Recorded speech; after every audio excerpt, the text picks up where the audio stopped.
The Legacy by Walter Dean Myers. Malcolm Little was born in Omaha, Nebraska on May 19th, 1925.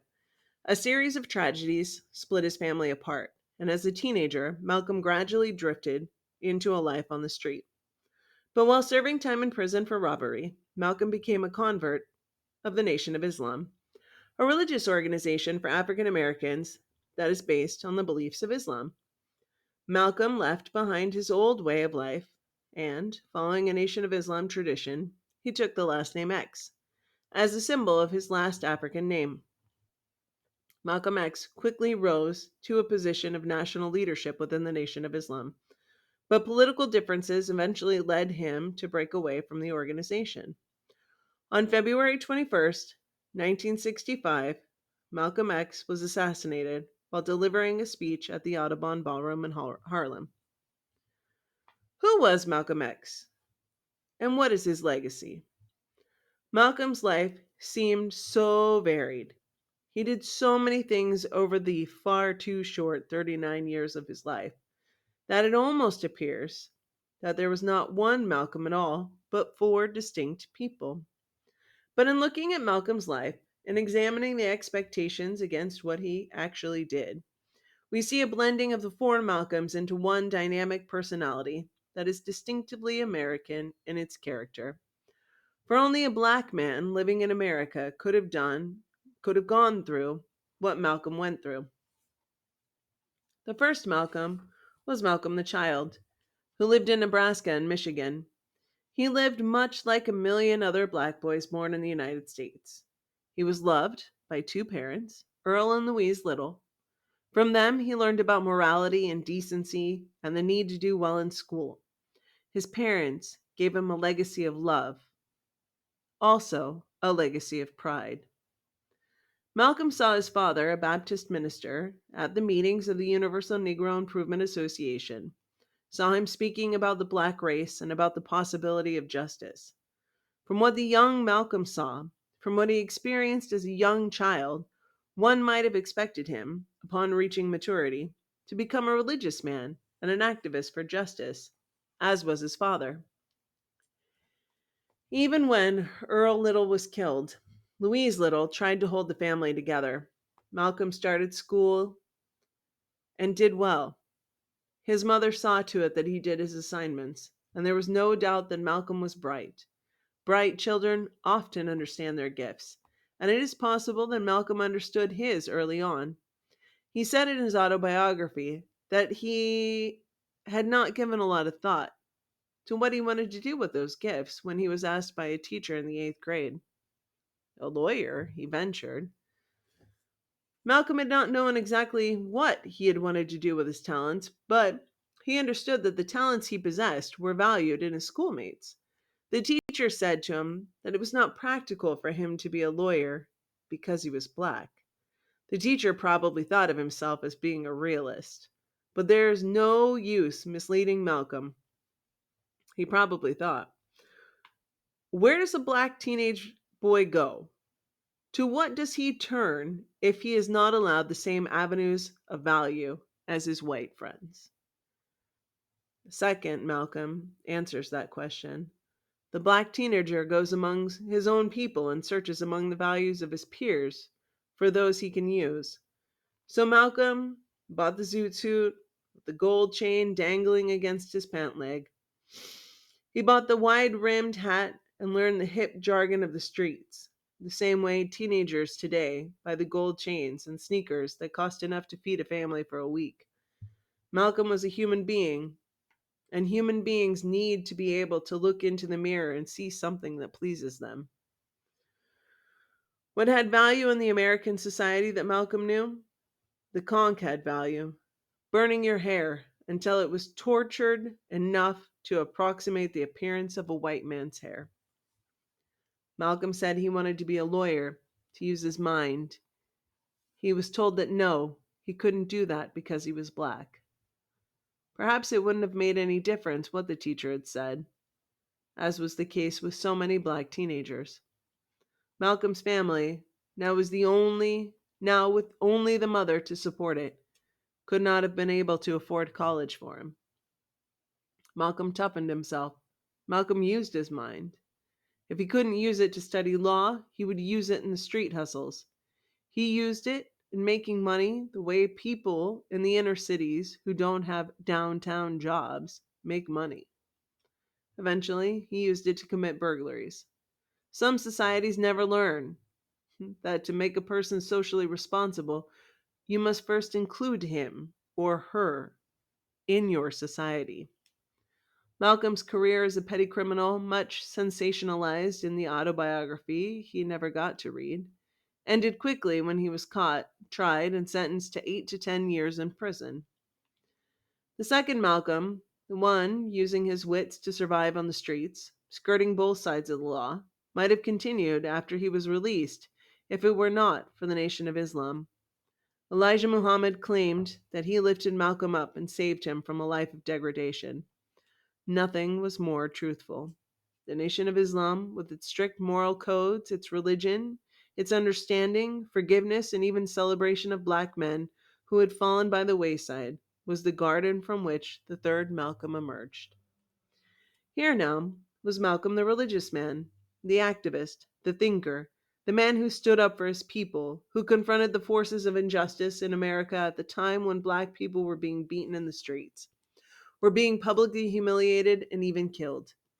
Here was a Malcolm who offered himself as the voice of the defeated, the manliness of a people who badly needed manliness. And he was a worker. He organized and preached. He cajoled and threatened.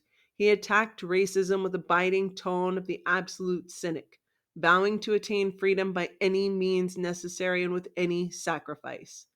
He understood, as few other leaders did, that there were people like himself in the streets and in the prisons who had contributions to make. He included people in the struggle for human rights in America who had never before been included. This was the third Malcolm. Malcolm grew. He grew away from the Nation of Islam and away from the separatist philosophy of that organization. The Nation of Islam had returned to him the wings that had been taken from him because of his color. And Malcolm, the fourth Malcolm, found himself able to fly. What one would have expected, or at least hoped for, on meeting the wide eyed boy in the Pleasant Grove Elementary School, was that he would one day touch the edge of greatness. It is what we wish for all children. The fourth Malcolm, the one with his head slightly bowed as he listened to Jomo Kenyatta, the greatest African leader, the one learning firsthand about the liberation of the African continent so that he could liberate his own, had touched the edge of that greatness.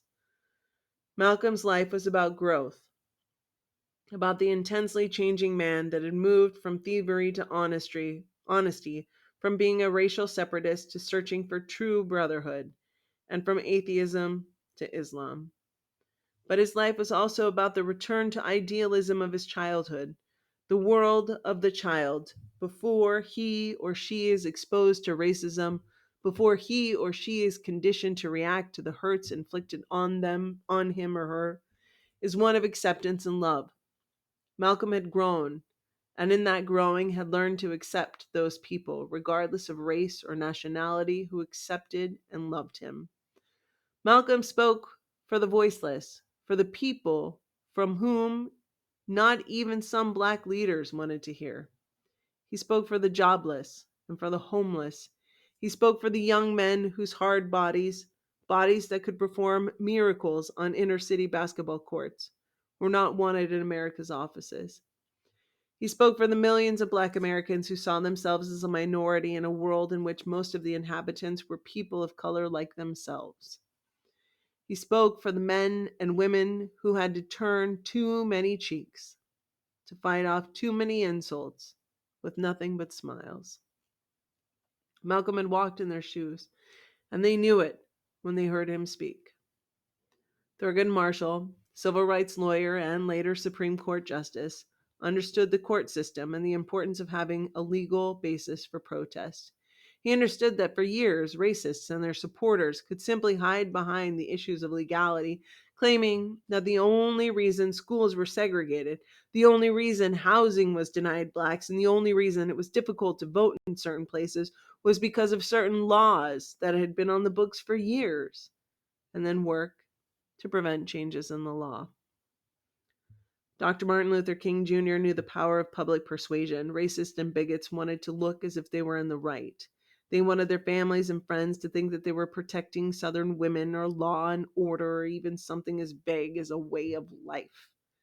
He understood that nonviolence in the wake of police dogs and fire hoses would attract a favorable world opinion of African Americans. But Malcolm, coming from the awareness of the Garvey tradition and coming from the same street corners on which he would later fish for the dead, having experienced the same hunger, the same frustrations, even the same jails as poor blacks did, understood something else as well. The goal of the mainstream civil rights movement, civil rights law, school integration, voting rights, none of these would have meaning if African Americans still thought of themselves as racially crippled people. They still walked with their heads down because they were black. In the last year of his life, having grown away from the Nation of Islam and having made a spiritual pilgrimage to Mecca, Malcolm was moving both into a new and old place. He was moving more solidly into Pan Africanism, the territory that his father had explored over 40 years before. Malcolm's message is remembered by many people who find comfort and inspiration in today. One of them is the African American poet Wodavsvi Mondo Ayunwi Lunga, who wrote the poem Great Battledore. A battledore is a reddish brown eagle found in Africa. It's notable for its acrobatics flying style and its ferocious cry as it dives to capture its prey. Great Battledore. We were pigeons, Malcolm, congregating at the park benches of America to peck at the crumbs of Americans' wealth. But you were a battler. You did not coo at men's feet, gratefully bobbing your head for castaway scraps. We were wren and sparrows, good survivors, good at nervous flight, from any sound or sight, a fearsome threat. We could not, would not, hold our ground and fight. Perhaps you feared like us, but you did not quiver. You thrust forward sharp talons boldly. Yours were not the frantic chirpings of timidity and self-doubt, but of righteous clamor of indignation. We were ducklings, waddling in shame, thinking ourselves ugly, seeking disguise and feathers that were foreign to us. But you hid yourself from no one, but sailed in the daylight, stretching your wings to soar. We were those who begged, Malcolm, who could not find courage nor faith in ourselves, who could not peer into reflecting pools nor look each other in the face and see the beauty that was ours. But for you, Malcolm, but for you, great Battledore, eagle of Africa, still your spirit flies. Perhaps history will tell us that there were no wrong strategies in the civil rights movement of the 60s, that all factors involved, the pray-ins, the legal cases, the marches, the militancy, were all vital to the time, that each had its place. Undoubtedly, too, as current needs color memories of distant events, we will bring different concepts from that period of American history and different voices. One voice we will not forget is that of El Haj Malik El Shabazz, the man we call Malcolm.